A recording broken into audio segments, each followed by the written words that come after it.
Ladies and gentlemen, welcome back to the channel. Here on the day today, Tesla stock is sitting at about $435 per share. It is up almost a half of 1% today. And a lot of people were nervous about Tesla following yesterday's announcement of cheaper variants of the Model 3 and the Model Y. People thought this was much worse than it actually is. And long story short, we talked about this in the prior video.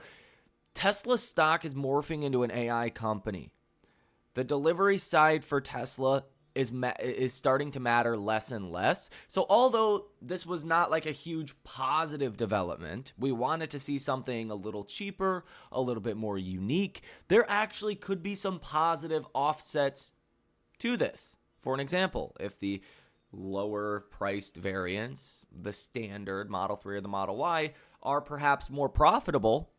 We don't know if they are, but if they are more profitable per vehicle, that could actually be a good thing for Tesla's margins, for Tesla's earnings. Okay. Now, here on the day today, we are getting some analysts that are commenting on this, including Dan Ives, that actually is touting this as a positive development for Tesla. So there's definitely some mixed opinions here, but as we talked about in the last video, this was not like a big negative catalyst. And I think the real catalyst of yesterday was FSD V14. And that just did not get a lot of attention because it happened on the same day that we got the cheaper Model 3 and the Model Y. So here in today's episode, we're going to go over all of your Tesla stock breaking news, what you need to know on the day today. We're going to take a look at the option activity. Again, what institutions are saying about Tesla, what they're doing in their positions. We're also going to look at the broader markets and some of your biggest news stories. With that said, the work is cut out for us here in today's episode. Hit that like button as well as subscribe to the channel if you have not done so already. And check out that link down below in the description of this video to come join the trading community. We go out and find undervalued, underserved AI, robotics, energy, biopharma, gene editing, quantum companies that are really flying under the radar, and invest in those. That's the core strategy, but more on that in just a few minutes. I will share with you the performance of the trading community so far. But if you guys want to join, that link is down below in the description of today's episode. Let's get started with your Tesla stock breaking news today. Okay, so here in the news today, Stifel has raised their Tesla price target to $483 from $440, citing increased confidence in the company's FSD software and its expanding robotaxi program. With the release of FSD V14, Stifel views it more likely that Tesla will reach unsupervised FSD in the medium term. Okay. So they're not even talking about the cheaper Teslas. Stifel says V14 is the reason why they raised their price target on Tesla. That Tesla in the medium term, which is really like 1 to 3 years, is going to reach unsupervised FSD. And this is really going to fuel a massive robotaxi expansion.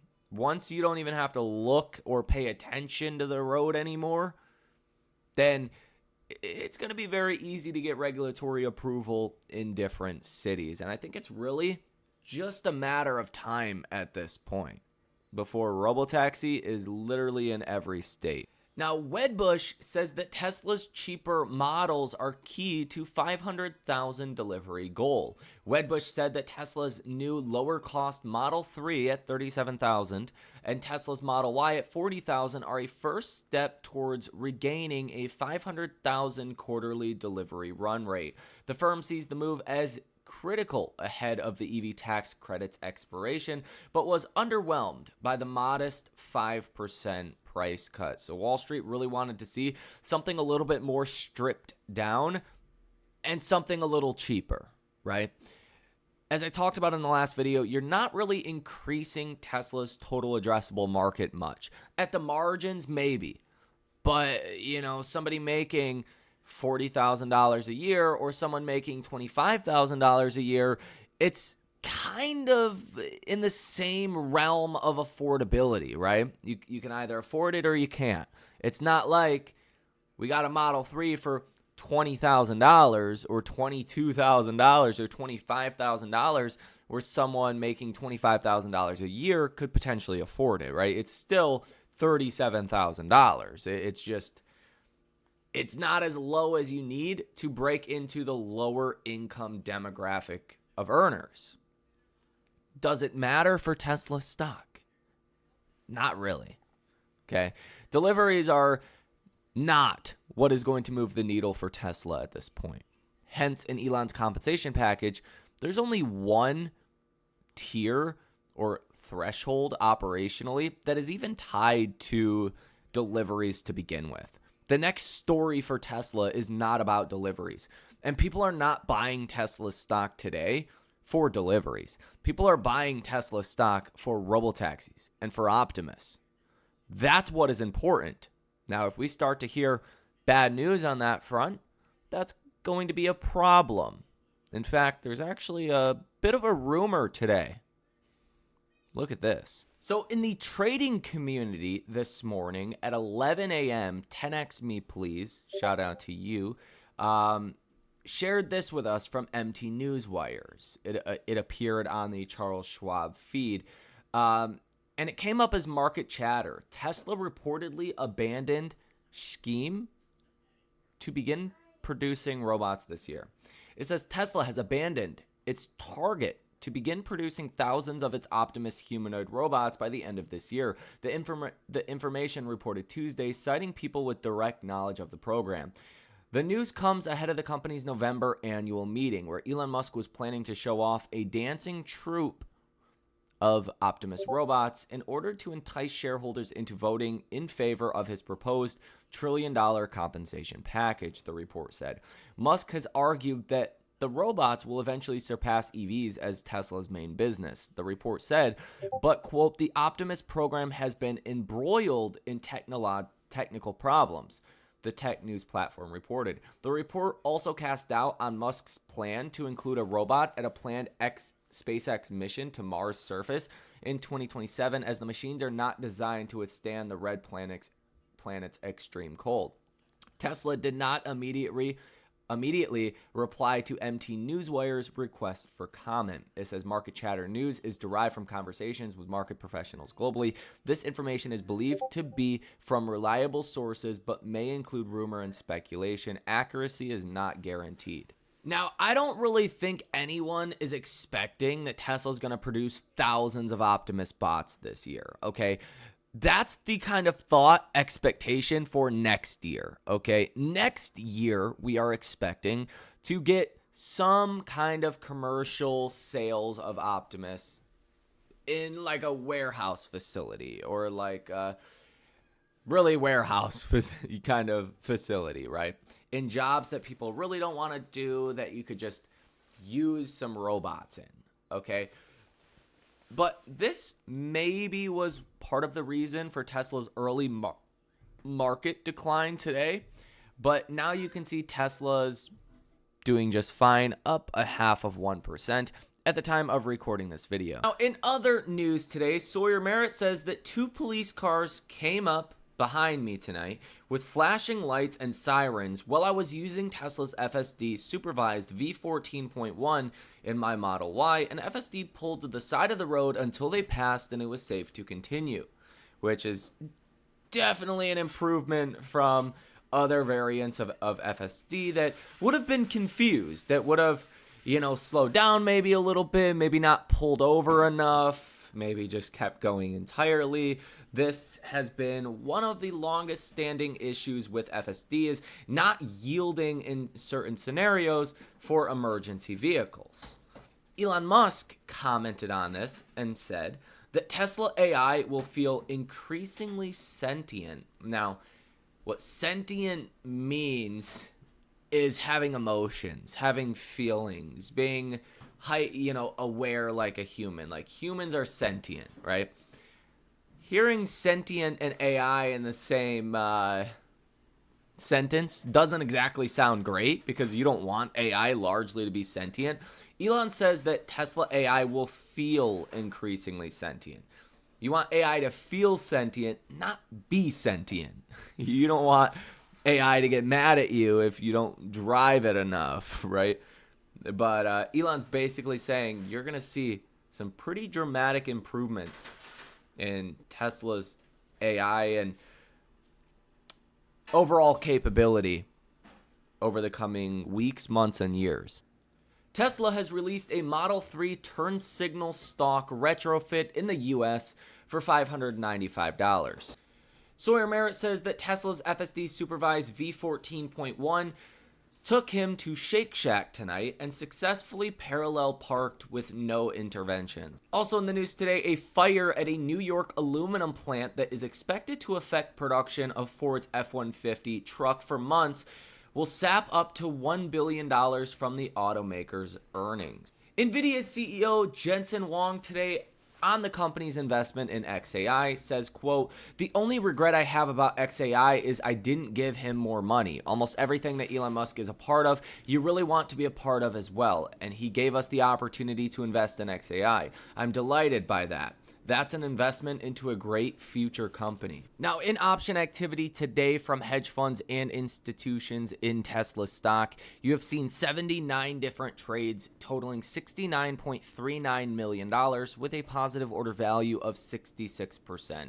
So not as positive as we are used to recently, but still pretty good. Over the past week, you've had 2,115 different trades totaling $3.11 billion with a positive order value of 87%. So it's been very positive.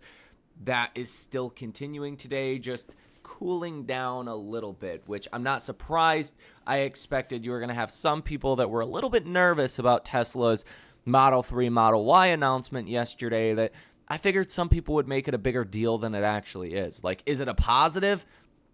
Probably not. Is it a negative? Not really. It's kind of one of those neutral things. Like, it doesn't really move the needle in either direction for Tesla all too much relative to the AI opportunity that Tesla has. Tesla stock is trading based on AI these days, not on quarterly delivery figures. Important to point out.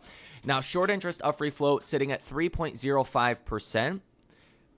You have 85.6 million shares currently sold short, which doesn't sound like a lot, but it's actually a lot. I mean, here yesterday you had 102 million shares worth of volume. The day before you had 85.3 million shares in volume.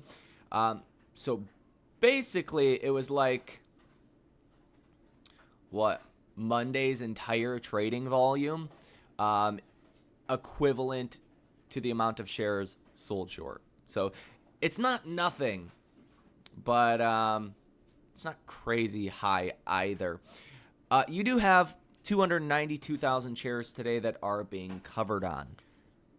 Now, one of the biggest stories today in the markets, one of the biggest pieces of news, was an interview that Jensen Huang did on CNBC earlier today. And this was one of the main headlines. It says, NVIDIA shares rise after CEO Jensen Huang says AI computing demand is up substantially in the last 6 months. So he's saying that demand is not slowing down. It's speeding up for AI compute. At a time in which a lot of AI stocks have done well, I mean, you kind of need to hear good things like this. Okay. Jensen Huang said that, again, the U.S. is not far ahead of China right now. Beijing is building out the power needed to support AI much faster than the U.S. He says that China is way ahead on energy. But Jensen Huang says that we are ahead on other things. And the fact of the matter is we are in an AI Cold War with China. We have no choice but to compete. And again, if you want one of the, that's like one of the biggest reasons to invest in AI. Like, long before America loses to China in terms of AI, the United States government would just give out hundreds of billions of dollars worth of grants right? The government would fuel the private sector's AI efforts before we fail. And we are a long ways away, in my view, from the government giving out hundreds of billions of dollars. But that's what it would come down to before we materially start to get behind China in terms of AI capabilities. This is the biggest wave of investing power you're ever going to see in your lifetime. Whether the US or China wins, whoever wins is going to be the top dominant country in the world. America's not going to just lose that willingly. And until China drops out, which looks highly unlikely, there's going to be an AI arms race. Now, in broader markets today, the Russell 2000 is up 1%, NASDAQ up 0.82%, S&P is up 0.53%, the Dow is up 0.31%, the VIX is down 4.2%, 10-year Treasury yields are down about 1.5 basis points today to 4.115%.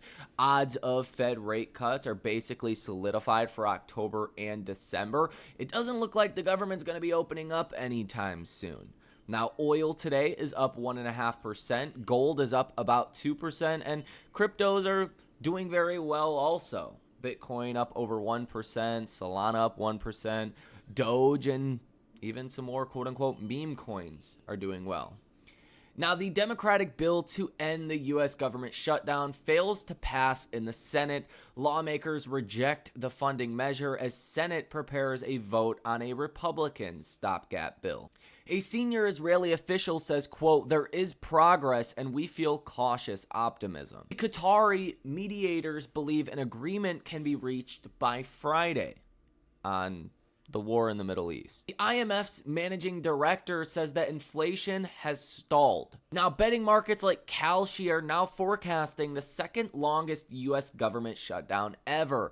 The longest government shutdown was 35 days during Trump's first term, from December 22nd, 2018 to January 25th, 2019. The market is projecting currently 22.4 days the government to be shut down, a sharp jump from just a few weeks ago. Mexico's President Sheinbaum says that Mexico and the U.S. to hold key trade talks next week, and trade talks that are going well. The CNN Fear and Greed Index today is coming in at 53, so you're in neutral territory. Now, in the news today, the EU-US trade deal is still uncertain. Moody's Analytics warns the new EU-US trade deal isn't the end of tensions. The July agreement set a 15% US tariff on EU imports in exchange for more European purchases of US goods. Analysts say unmet pledges or policy shifts could trigger fresh disputes and new tariffs. But that is pretty much all that is happening today. It's actually a pretty slow day as far as broader market news. S&P hit a new all-time high today at $673.10. This is for the SPY, and you're kind of just melting up at this point. Now, it is October. October is the fourth best month historically for stocks. November is the best month historically for stocks. So we are heading into a seasonal strength kind of environment. December is the second best month for stocks. I should mention that. So the next 3 months could be pretty exciting with the holiday shopping season right around the corner, and likely room for earnings estimates to move higher as maybe the economy can get better next year. There is room for markets to continue to climb, and you don't want to fight the markets at this point, in my opinion. But let me know your thoughts on this down below in the comment section. Hit the like button as well as subscribe to the channel if you have not done so already. Check that link out down below in the description of this video to come join the trading community if you guys want to be a part of the action over there. Have a great rest of your day, and I will see you in the next one.